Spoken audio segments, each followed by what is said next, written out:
አንዲት መወያያ አጀንዳ አንስተን እንማማራለን። ማን ቢረዳን? ማን ይርዳን? ማን ያስተምረን? ማን ይምከረን? የጎደለውን ማን ይሙላልን? የራቀውን ማን ያቅርብልን? የተቋጠረውን ማን ይፍታልን? ለሀገራችን ጽኑ ሰላም ማን ይስጠን? ክብር ለስሙ ይሁንልን። እንግዲህ የትምህርታችን ርዕስ የምትሆነው ተከተለኝ ነው። ምንድነው አልኳችሁ? ተከተለኝ ተከተለኝ ነው። ተከተለኝ የሚለው ቃል ተመዝግቦ የምናገኘው በዚህ በዮሐንስ ወንጌል ምዕራፍ 21 ቁጥር 19 ላይ ተመዝግቦ እናገኘዋለን። ይህ ቃል የተነገረው ለቅዱስ ጴጥሮስ ነው። ከሐዋርያት መካከል ለማን ነው አልኳችሁ? ለተመረጠው ለተባረከው እንዲህ ከኛ ለይቶ ከ120 ቤተሰብ መርጦ ሐዋርያ አድርጎ ለሾመው ይልቁንም ስልጣነ ክህነት ሰጥቶ ሕዝቡን ከማይሰራ ኃጢአት ነፃ ታደርጋለህ፣ የተጨነቀውን ሕዝብ በቃሌ በስልጣን እየናዘዝክ ታረጋጋለህ ብሎ ለሰጠው ነገር ግን በሞቱ ሰዓት ነገር ግን በጭንቅ ሰዓት በግርፋቱ ሰዓት ለተለየው ለካደው ለቅዱስ ጴጥሮስ የተነገረ ኃይለ ቃል ነው።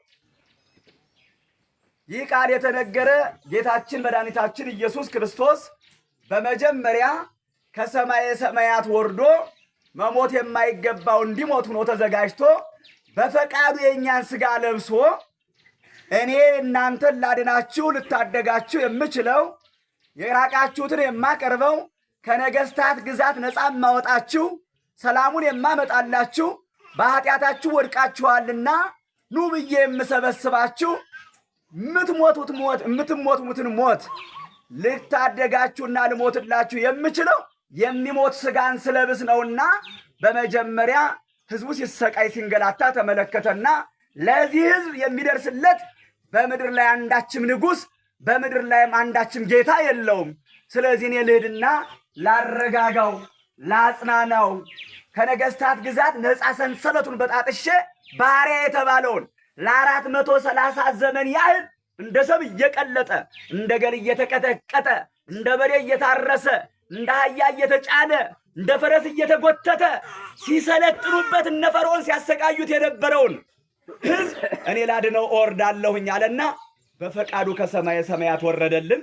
ከንጽሕተ ንጹሐን ከቅድስተ ቅዱሳን ያ መለኮታዊ የማይጨበጠው የማይዳሰሰው እግዚአብሔር መለኮታዊ ኃይል የሆነው መለኮት የሚጨበጠውን የሚዳሰሰውን የሚራብ የሚጠማውን የድንግል ማርያምን ሥጋ መረጠና ጥንተ አብሶ ያልተላለፈበት የኃጢአቱን ያላገኘው ዓይኗ ድንግል ያላመነዘረች የሆነችትን እጇ ድንግል ያልሰረቀች እግሯ ድንግል ቃልቻ ቤት ያልሄደ ጠንቋይ ቤትን ያልረገጠ ሁለመናዋ ወርቅ የሆነችትን ድንግል ማርያምን እሱም ከወርቅ በላይ ወርቅ ከንጹህ በላይ ንጹህ ነውና ንጹህ የሆነውን ማኅፀን የድንግል ማርያምን ሥጋ መረጠና አደረባት። ከሥጋዋ ሥጋ ከነፍሷ ነፍስ ነስቶ ተወለደ። እኛን አክሎ እኛን ወክሎ በዚህ ምድር ተመላለሰ። ክብር ለመድኃኔዓለም ይሁንልን። እንዲህም ሆኖ አልቀረም። እንደ ሰው ተራበ፣ እንደ ሰው ተጠማ፣ እንደ ሰው ተጎተተ፣ እንደ ሰው ተሰቃየ። ይህንን ሁሉ ያደረገው ግን እኛ ልንሰቃይ የነበረውን እኛ ልንሸከመው የነበረውን ቀንበርና መስቀል እሱ ተሸከመና ሞተ፣ ተቀበረ። በሦስተኛው ቀን መግነዝ ፍቱልኝ መቃብር ክፈቱልኝ ሳይ በራሱ ስልጣን ሞትን ድል አድርጎ ተነሳ። ክብር ለመድኃኔዓለም ይሁንልን። ይሞታል ብለውት የነበረ ሞቶ አፈር በልቶት ይቀራል፣ ምድሩ ጣው ትቀራለች ተብሎ የተባለው ንጉሥ ነቢያት ቀድሞ ትንቢት ተናግረው ዘመን ቆጥረውለት ነበርና ከሰማየ ሰማያት ይወርዳል፣ ከድንግል ማርያም ይወለዳል፣ ሥጋን ከለበሰ በኋላ ይሞታል፣ ይቀበራል፣ በሦስተኛው ቀን ከሙታን ተለይቶ ይነሳል። በሱ ትንሣኤ እሱ ሲነሳ ጀምሮ እኛ መጽናናት እንጀምራለን። የተበተነው ይሰበሰባል፣ የራቀው ይቀርባል። ነገሥታት ከዙፋናቸው ይወርዳሉ፣ ይዋረዳሉ። አጋንንት እንደ ሰም ይቀልጣሉ፣ እንደ ገል ይቀጠቀጣሉ። እኛ ባሪያ የተባልኖች ጌታ መባል እንጀምራለን፣ እንድናለን፣ የክብር አክሊል እንቀዳጃለን ብለው ተናግረው ነበር ነቢያትና ይህንም ይፈጸም ዘንድ ጌታ መድኃኔዓለም ኢየሱስ ክርስቶስ ማንም ሳይከፍትለት መቃብሩን ወግ አድርጎ ትንሣኤውን አደረገና የሞትኖችን በሥራ የወደቅኖችን የጎሰቆለችን ሁሉ ትንሣኤ አድርጎ ሁላችንንም ሰበሰበና አወያየን። የራቅኖችን ሁሉ ሰብስቦ አመካከረን። የተለያዮችን ወደ አንድ አምጥቶ ሰላም ለእናንተ ይሁን ብሎ ያጣነውን ሰላም መለሰልን። ኧረ ያጣነውን ሰላም እግዚአብሔር በቸርነቱ አሁንም ይመልስልን። እንዲህ ካደረገ በኋላ ይታመኑለት ይገዙለት ዘንድ ተከተሉኝ ያላቸውን ሐዋርያቱን ከዝግ ቤትና ከተለያየ ከተበተኑበት ሞት ወደሌለበት ስፍራ ስቃይ እንግልት ወደሌለበት ስፍራ እንሄዳለን ብለው ለስጋቸው ፈርተው ሩቅ አገር ሄደው ሸሽተው የነበሩትን ሰበሰበና እናንተ በእውኑ ትወዱኛላችሁን እያለ ይጠይቃቸው ነበረ። 3 ጊዜ አግኝቷቸዋል። ስንት ጊዜ አግኝቷቸዋል አልኳችሁ? 3 ጊዜ ከሰበሰበ በኋላ በሶስተኛው መጨረሻ ላይ ሰበሰበና ከዚያ መካከል በእውኑ እናንተ ቀድሞ ገና ብርሃነ መለኮቱን እየገለጠ መነ ይብልዎ ሰብለ ወልደ እጓለ እመሕያው ሰዎች የሰውን ልጅ ማን ይሉታል?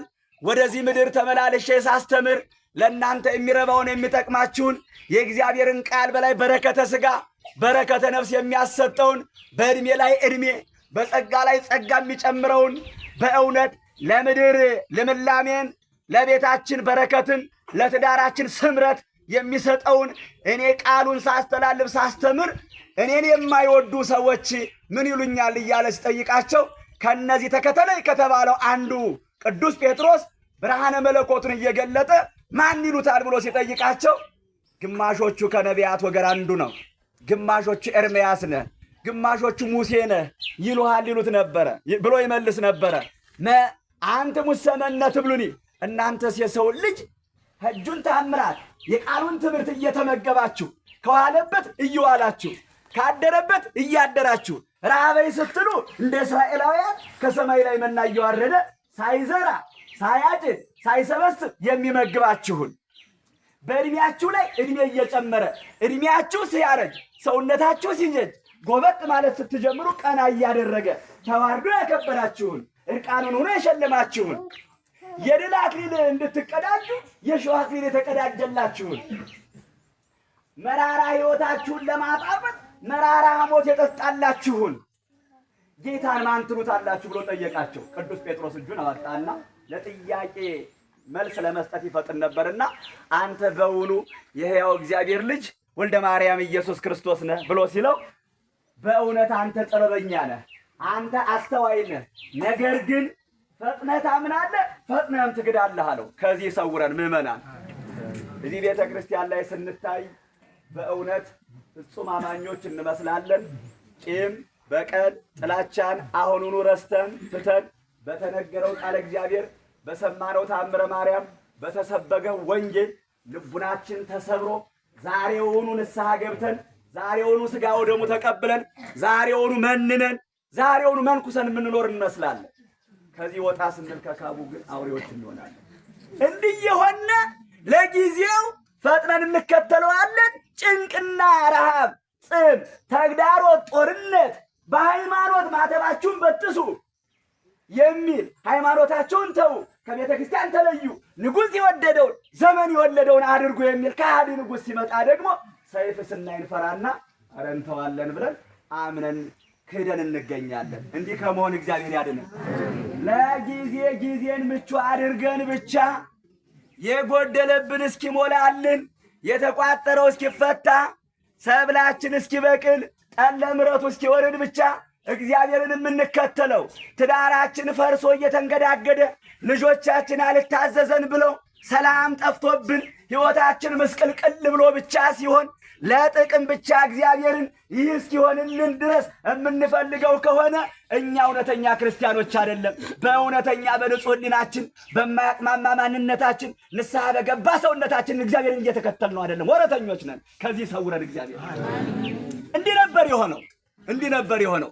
አሁን ጥሩ ጊዜ ሲሆን ልምላሜ የለመለመ ሳር የጠራ ውሃ ሲያዩ ሐዋርያት ይከተሉታል። ለምን? ከእጁ ላይ የሚፈልቀውን ንጹሕ ከበሉት በኋላ አንዴ ከበሉት የሚጠግቡበትን፣ አንዴ ከጠጡት የሚረኩበትን፣ አንዴ ከለበሱት ደምቀው ሙቋቸው የሚኖረውን ልብስ ስለሚያለብሳቸው ብቻ ይከተሉት ነበር። በኋላ ግን ታላላቅ የሆኑ ወንጌል እንዳይሰበክ አንተ በንግስናችን የመጣህ ነህ፣ አንተ ቀድሞ ትንቢት የተነገረልህ ነህ፣ ስለዚህ እንይዝሃለን ብለው አፈፍ አድርገው ሲይዙት ግን ብትንትኑን ይወጣ እንዲህ አይነት ክርስትና ከምን የመጣ ክርስትና ነው? እግዚአብሔርን የሚወደኝ ቢኖር መከራ መስቀሌን ተሸክሞ ምን ይበለኝ ነው ይከተለኝ ተብሎ ተመዝግቧል፣ ተጽፎልናል። በቃ መከራ መስቀሌን ረሃቡን ታግሶ ጽሙን ታግሶ ችግሩን ታግሶ ሁሉን ነገር ታግሶ እንቅፋቱን ሸዋሜ ካላውን ታግሶ ይከተለኝ። ዳገት እየወጣ ቁልቁለት እየወረደ ስለ ሃይማኖቱ እየተሰቃየ ይከተለኝ የተባለ እንጂ እንደው ጥሩምና ምቹ ጊዜ ስናገኝ የምንከተለው ጭንቅ ሲመጣ የምንሸሸው ከሆነ እኛ እውነተኛ ክርስቲያኖች አይደለም። ሰበሰበና በእውኑ ትወዱኛላችሁ አላቸው። አዎ ጌታ ሆይ እንወድሃለን። የት ሄዳችሁ ነበር የጭንቅ ጊዜ አላቸው። ለምን ተበተናችሁ? ነቢያት ትንቢት ቆጥረዋል፣ ዘመን ተናግረዋል። በኤማውስ መንገድ ኮበለላችሁ፣ በተለያየ ቦታ ራቃችሁ። ለምን ሸሻችሁ? ለምን ብቻዬን የወረድኩት ለእናንተ መከራ የተቀበልኩት ለእናንተ ለምን ብቻዬን ሸሻችሁኝ አላቸው። ለምን ብቻዬን ትታችሁኝ ሄዳችሁ አላቸው። ታዲያ አምላኬ አምላኬ የምትሉኝ ታዲያ ጌታዬ ጌታዬ የምትሉኝ በጭንቄ ጊዜ ሁሉ ሞትን በሚመስል ሞት ከእርሱ ጋር ብትተባበሩ ትንሣኤውን በሚመስል ትንሣኤ ደግሞ ከማን ጋር ትተባበራላችሁ? ከእሱ ጋር። በሞቴ ጊዜ ተባብራችሁ ብትሞቱ ስነሳ አብራችሁ ትነሱ ነበር እኮ አላቸው። ለምን ሸሻችሁ አለ። ወቀሰና በውኑ ጴጥሮስ አለው እንደምን ቆያችሁ አላችሁ? ይህ ደግሞ ከየት መጥቶ ነው? እንደው በጠዋቱ እንደው ጊዜያችንን መስዋዕት አድርገን እዚህ መጠን ታምረ ማርያም ሰምተን እንሄዳለን ስንል በጠዋቱ መጥቶ የሚለፈልፍብና እንውጣ ነው የምትሉ? እንደው ማን መጣልን ነው መጣብን ያላችሁ? አሜን። እግዚአብሔርን አክዬ እግዚአብሔርን ወክዬ ስነ ልቡና የመመርመር ስልጣን ቢኖረኝ በእርግጠኝነት አሁን እዚህ አውደ ምሕረት ውስጥ የማገኘው ምዕመን 10 ሊሆን ይችላል። 10 አሁን ከሁለመናው ከመላ ሕዋሳቱ ጋር እግዚአብሔር የሚከተሉ ቃለ እግዚአብሔር እርቦኛል ብሎ እንዲሁ በንጹህ ሊናው የሚመገበው 10 ሰው ሊሆን ይችላል። ሌላው ነገ ስለሚጥለው ዘር ሊያስብ ይችላል። ሸንጎ ያለበት ሊኖር ይችላል። ኧረ ከዚህ ይሰውረን። እንዲህ ብትንትል ምስቅልቅል ያለውን ህሊናችንን እግዚአብሔር በቸርነቱ ሰብስቦ ተከተሉኝ ይበለን። በጣም ይገርማል። ምዕመናን ለምን ይመስላችኋል ግን ሰላም ያጣ ነው? ለምን ይመስላችኋል ግን ቸነፈር ተፈራረቀብን? ይሄ ማቴዎስ 24 ላይ የተጻፈው መጽሐፍ አሁን ላይ ይሄ የተጻፈው የተነገረው ወንጌል በእኛ ላይ ተግባራዊ የሚሆነው ለምን ይመስላችኋል? እኛ እኮ ባለመታዘዛችን፣ እሺ ባለማለታችን፣ በንጹህ ሕሊናችን እግዚአብሔርን ባለመከተላችን እኮ ነው። በጣም ይገርማል። ለጊዜው ንስሐ እንገባለን፣ በኋላ ግን ተመልሰን እናድፋለን። ነጠላችን ነጭ፣ ልቡናችንስ ጥቁር ነው። እንደዚህ የሆነ እኮ ነው ያስቸገርነ ምዕመናን። ከዚህ ሰውረን። አሁን ጴጥሮስ አለ ቀድሞ አንተ ስለኔ እኮ ትመሰክር ነበረ። ትሞታለህ እሞታለሁ ስላችሁ እኮ መሞት እንኳን የሚገባኝ ከአንተ ጋር እሞታለሁ ብለህ እኮ ቃል ገብተህልኝ ነበረ። ለምን ሸሸህ አለው።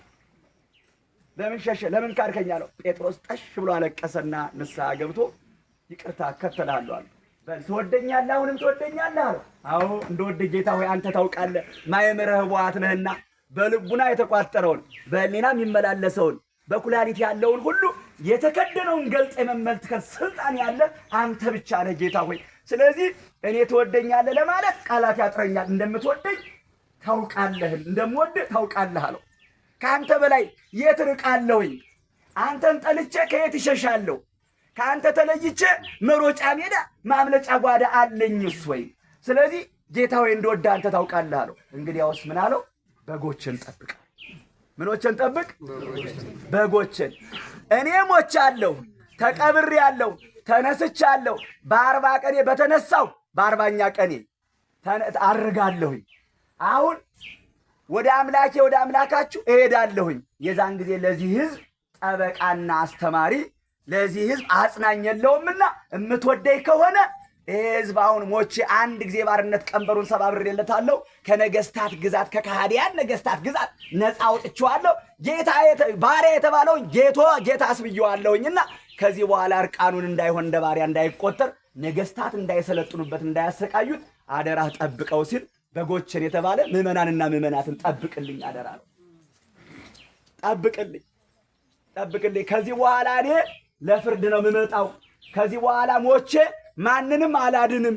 ከዚህ በኋላ ህዝቡ ይድን ዘንድ ከሞት ነፃ ይወጣ ዘንድ ህዝቡ ነፃ ይወጣ ከነገስታት ነፃ ይወጣ ዘንድ እኔ መሞት አይጠበቅብኝም። አንድ ጊዜ ሞቼ ቀራንዮ ላይ አድኜዋለሁ። ከዚህ በኋላ የሚድነው አንተ በምታስተምረው ወንጌልና በምትሰብከው ስብከት በምትባርከው መስቀል ነው በረከት የሚያገኘው።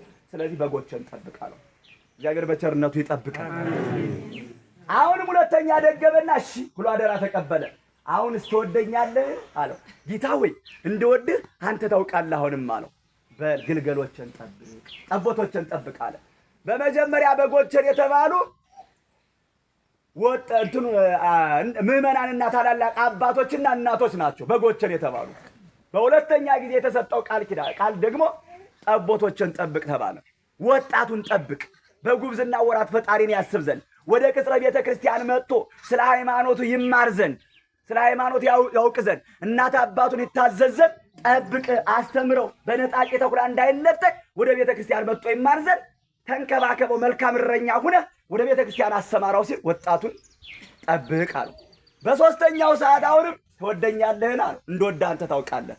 በል እንግዲያውስ ግልገሎችን ጠብቅ። ግልገሎች የተባሉ ደግሞ ሕፃናት ናቸው።